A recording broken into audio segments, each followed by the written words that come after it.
This is the Cyprus News Digest with Rosie Haralambous.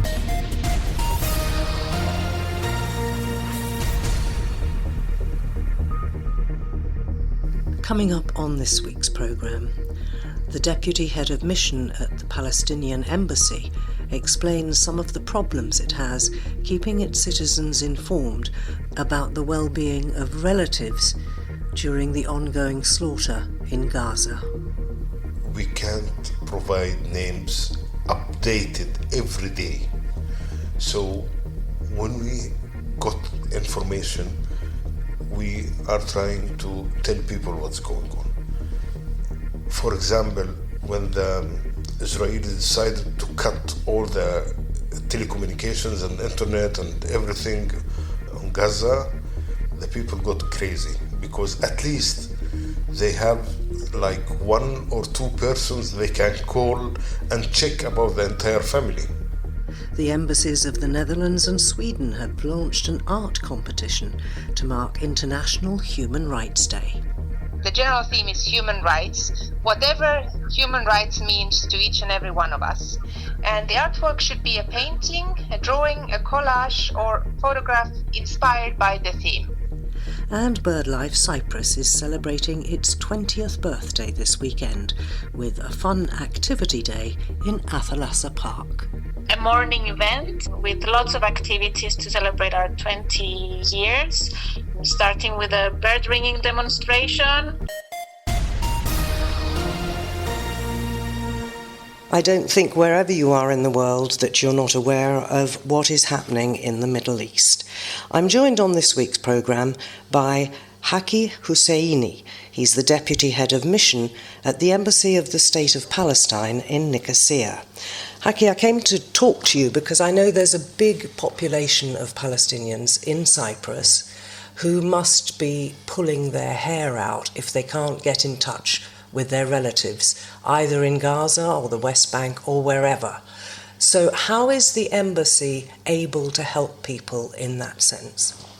Maybe it's very important to make some introduction about the people, the Palestinians community in Cyprus. There is many waves of refugees and Palestinians came to Cyprus during the last 40 years. Starting from Lebanon in 1982, they came from Lebanon after the PLO left there and they go to Tunisia. And during the way, they come to Cyprus and some of them settle here and they still here. After that, we have another wave of Palestinians came in 1991 after the Iraqi invasion to Kuwait. There was many Palestinians, some of them were already in Cyprus for vacations and they couldn't go back to Kuwait. They don't have anywhere else to go, so they stayed here. Another wave on 2003, Palestinians came as refugees from Iraq after the American invasion for Iraq, and there was some random killing of people based on what religion you are, what ethnicity you are coming from, and after 2007, lots of people came from Gaza. And those are now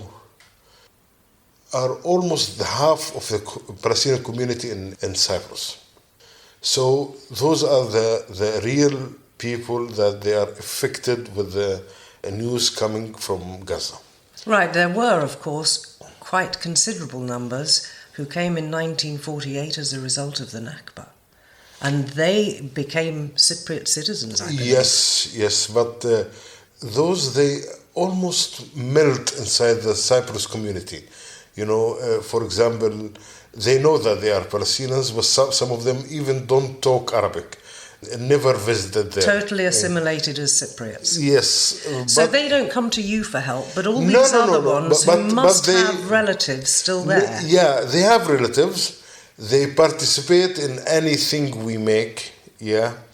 But I can't say that they are connected day by day for what's going there. And they are third generation or fourth generation now. So some of them even don't know their cousins or their family there. Okay, but the people who do have family there, as I said at the very beginning, must be going crazy with worry. Yes, of How course. can the embassy help them? Do you have access to information to, I'm afraid I have to say it, the people who've been killed, the names and so on, so that you have to break the news to people here in Cyprus? Okay. What we are doing now, that we can't provide names updated every day. So when we got information, we are trying to tell people what's going on. For example, when the Israelis decided to cut all the telecommunications and internet and everything on Gaza, the people got crazy because at least they have like one or two persons they can call and check about the entire family. When that happened, they got really crazy. They can't imagine how they will know if they are alive or not. Or most of the people have connections with the people there. The people who don't have connections are coming to us. We are trying with some phone calls, with some emails to find out names. Where do you get your information from as the embassy? You will be maybe amazed by this. We are getting them from the community itself, sometimes Ministry of Health, but there is 2,000 people are missing. They don't know if they are dead or alive. So when we don't find names, we consider them as missed people. And missed people almost mean dead. But you have a bit of hope. But we are at least hoping that maybe somebody found them, especially the small kids, especially maybe somebody found them, took them, are hosting them. Yes. I hesitate to ask you what you think will happen next. How far is this going to go? Are you expecting that if they open the Rafah crossing and a lot of people flee to Egypt, they will end up coming to places like Cyprus, if we will accept them, of course? Okay. Let me be clear about this. 27 days of continuous bombing and attack on the civilians in Gaza. We didn't see any people are demonstrating on the borders of Rafah asking to go out. People want to stay in their country. They're afraid, aren't they, that this is another Nakba, and if they do leave, they'll never be allowed to come back. Yes, and they got the lesson. We will not go out because we will not come back. So it's very clear for all the people. We will die in our land. We are not going back. We will not be another refugees. We will not be treated as refugees again. Maybe life is like hell in Gaza. But it's home. It's home. And no other place is home. Egypt is not our home. Cyprus is not our home. Let me ask you one final question, and that's about the status of many Palestinians who fled in the past. They are actually stateless, aren't they? Yes. Again, how does an embassy manage to maybe assist them? Can you? Yes. The people who came here in Cyprus, most of them are living in refugee camps inside Gaza Strip. They are refugees from 1948. So they have the papers from UNRWA, from the UN. And because they lost their lands, the original lands in 1948, which is Israel now, they are recognized as refugees by the UN with status of stateless. That means that anywhere they go, the receiving country should directly deal with them as refugees, recognized, and have their own papers already. When they are coming here, most of them are contacting the embassy. They register here because all of them have relations with inside West Bank and Gaza. Most of them have families. Most of them want to be updated. And most of them need papers. Most of them came here with a basic thing like passport or whatever, but they need birth certificate. They need to complete their papers here. After a while, they need to renew their passport. And can they do that? Yeah, we do that. So if they have a passport, then they're not actually stateless? No. Our passport is not recognized as a nationality passport, you know. In everything in this world, you will find exception. And always the Palestinians are the exception. Always. You must have been heartened by the support that you've seen on the streets of Nicosia several times in the last few weeks. I know it may not make much difference, but does it make you feel a little bit better?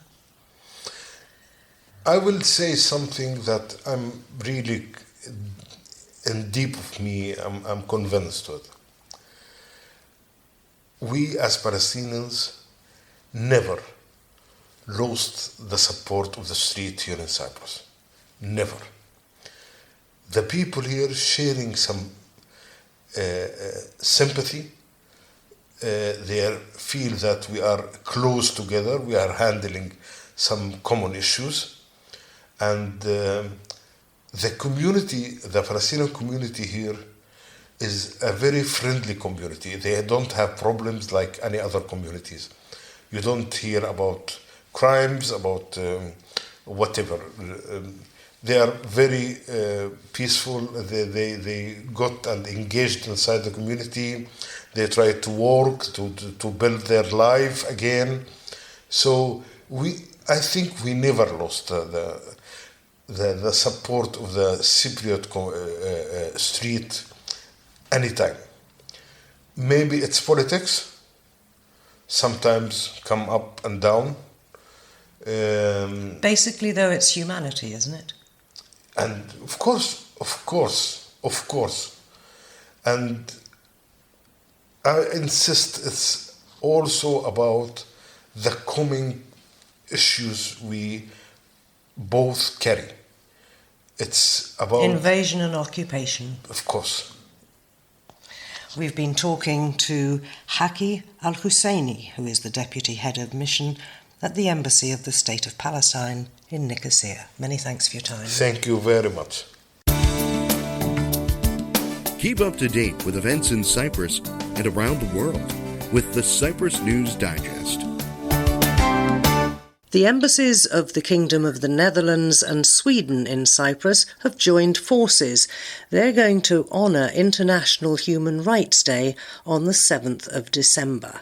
To find out what they have in mind, we're joined from the Embassy of Sweden by Michaela Kalonias and from the Embassy of the Netherlands, Yorgos Andriotis. Thank you very much indeed, both of you, for joining me. So tell me a little bit about this. It's a competition, essentially, isn't it? Yes, it is an art competition with the general theme Human Rights Day, for Human Rights Day, but the general theme is human rights, whatever human rights means to each and every one of us. And we are welcoming artworks in 2 age categories. That will be the ages 12 to 18 and then 18 plus.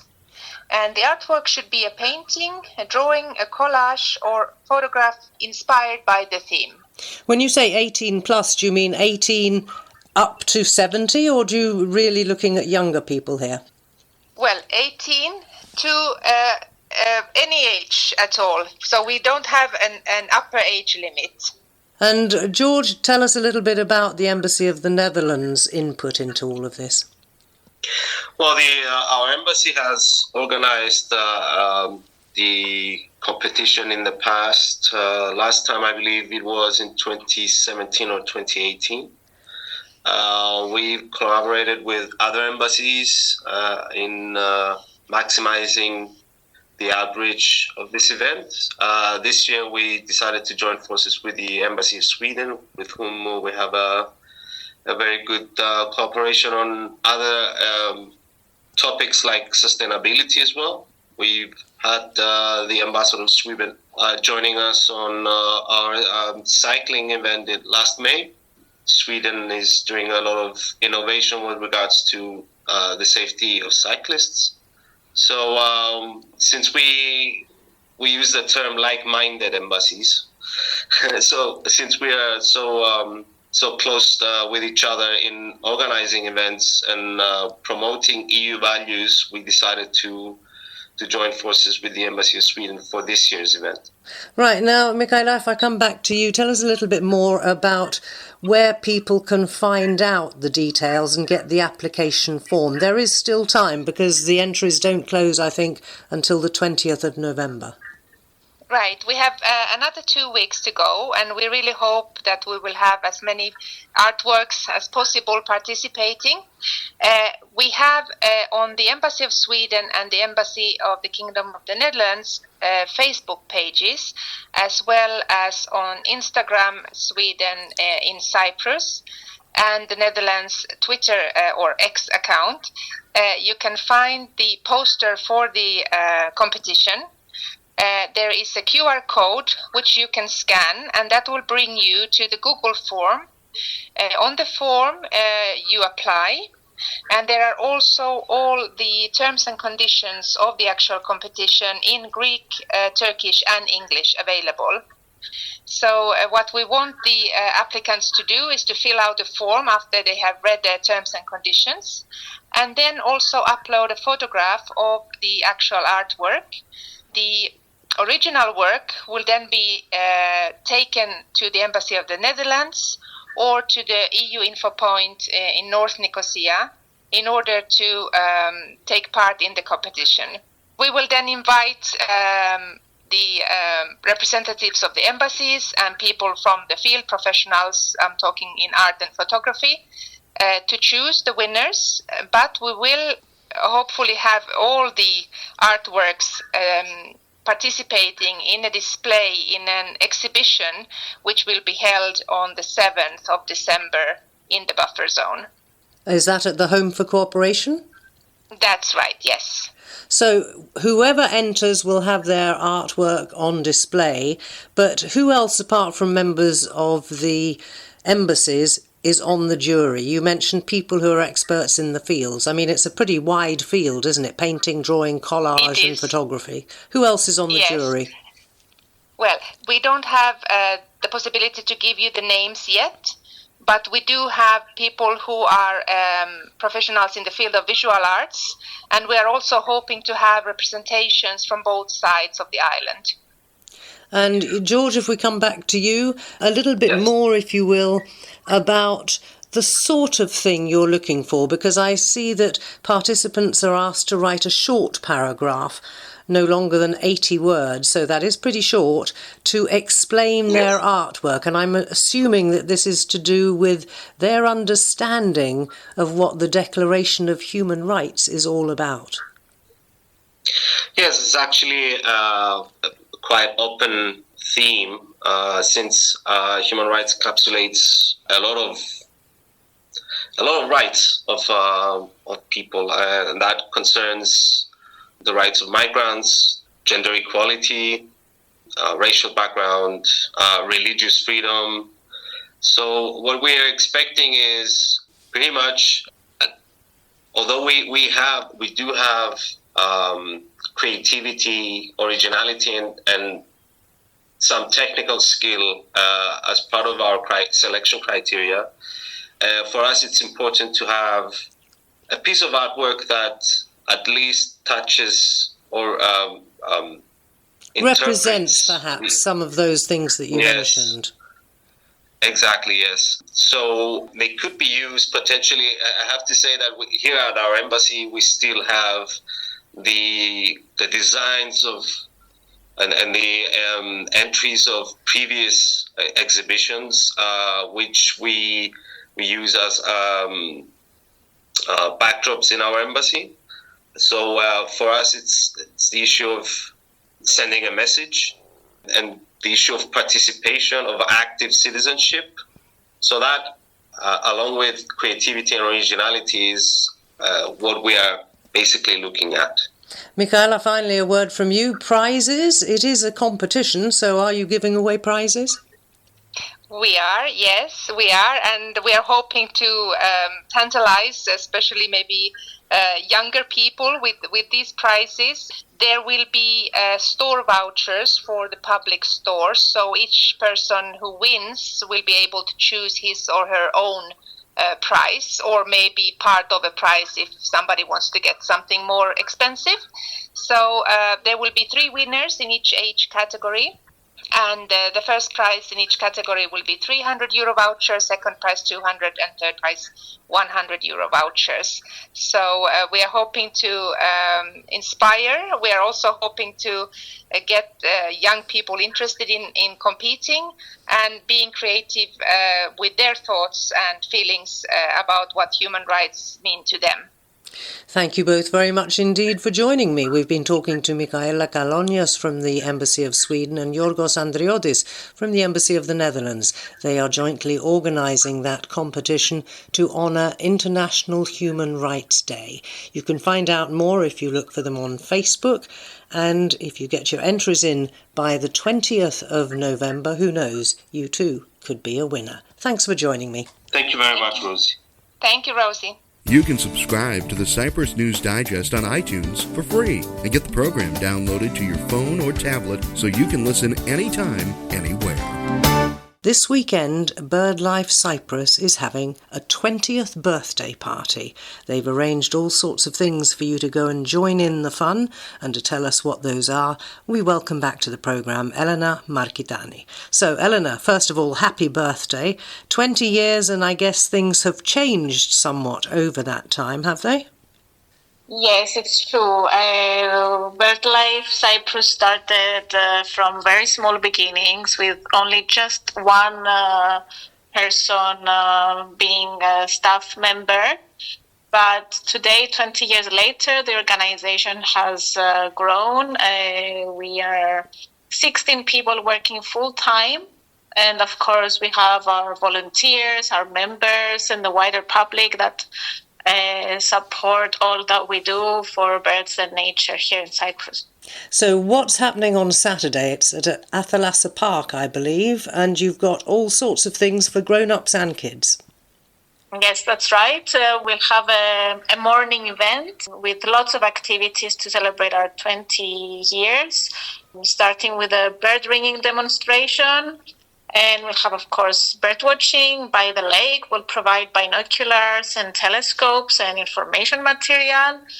We'll have drawing and crafts activities for small children. We'll also have a yoga class, a yoga lesson in nature, storytelling workshop, a printing workshop. So lots of fun and educational activities for both young and old to celebrate with us and enjoy the birds of the lake and being out in nature, a day to spend out in nature. Yeah. Enjoying what we have around us, and it is a beautiful park in Nicosia, actually. You'll also have cake, I imagine. Yes, we'll celebrate with a cake and other goodies as well for people to enjoy with us. So, what time does it start? It's tomorrow at Athalassa Park.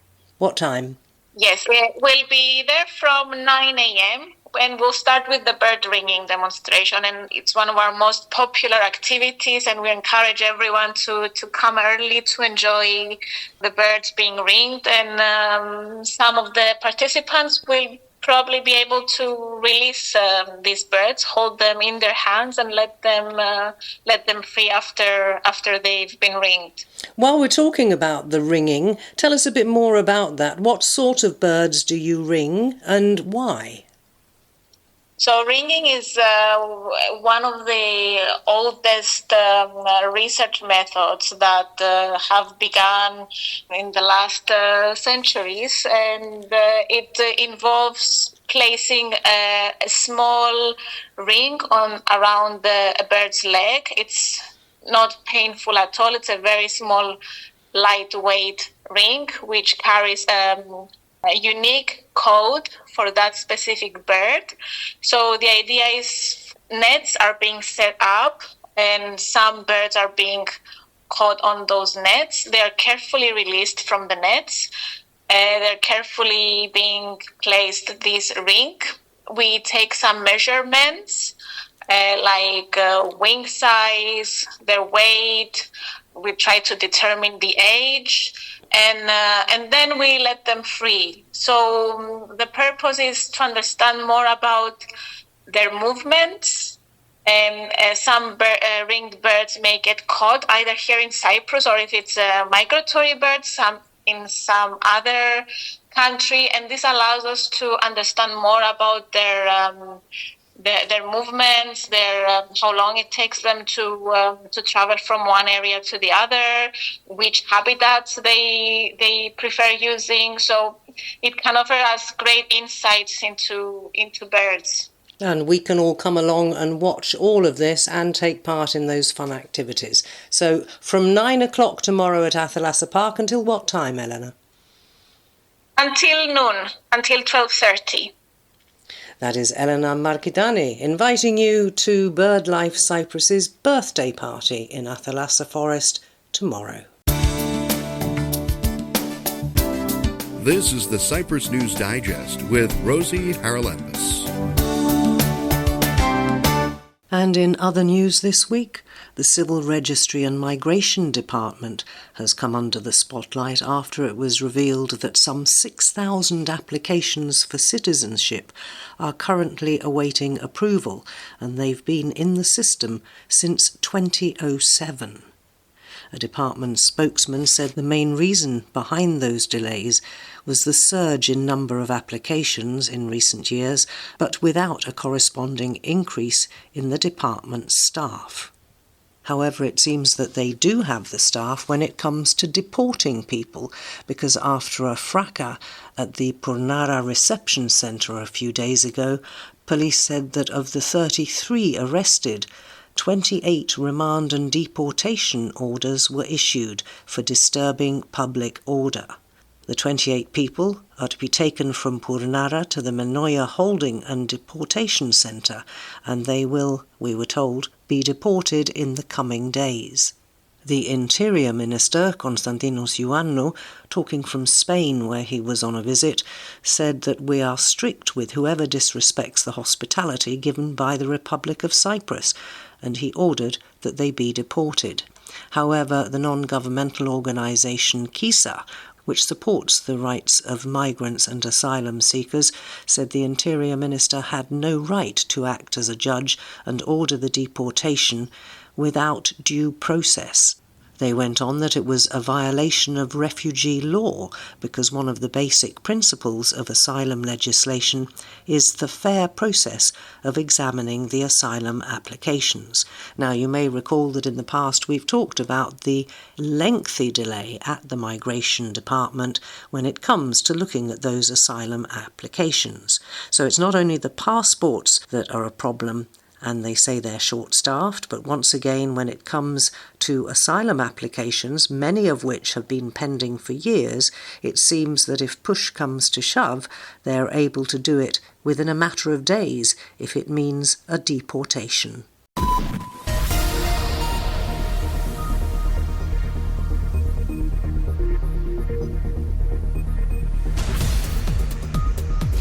Well, that about wraps up this edition of the Cyprus News Digest. Many thanks for your company. Hope you'll join me next week. Till we meet again, take care and God bless. Bye-bye now.